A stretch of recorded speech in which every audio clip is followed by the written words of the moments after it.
Ogai mar Azimio Raila Odinga koro medo golo kwayo johera mag ODM mondo neni oluto mbulu ne jachung' man kod otiko mar ODM ka wacho ni mano kende ema biro miye teko bang' loch kaka jatend piny Kenya. Odinga mane loso kawuono riate kar dak ma Kisumu West olero ni obiro mor ka jopiny oyiero jo ODM chakre governor nyaka MCA gino ma idendo ni 6 piece. Magi ne owacho seche mane ochako ayanga chenro mar pi miluongo ni Riat Otonglo Water Project ma idhi tim kod omenda maromo siling milion 92 kendo biro golo pi ei nam Lolwe kaka e gwenge mapok oyudo pi maler ka omedo ni mae biro konyo dwaro mar pi masani nitiere kaluwore kod medruok mae kwan oganda e kaunti ma Kisumu.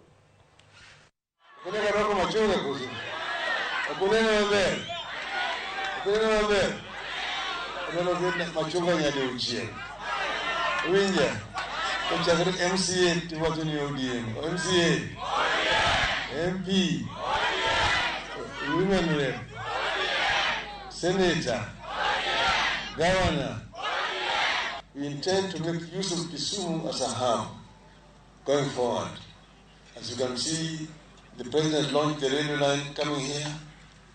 We intend to bring the SGR from where it is stuck around Narok, right into Kisumu here, so that we can then from here offload and take the steamer services going across to Mwanza, Musoma, Bukoba, and also Port Bell in Uganda.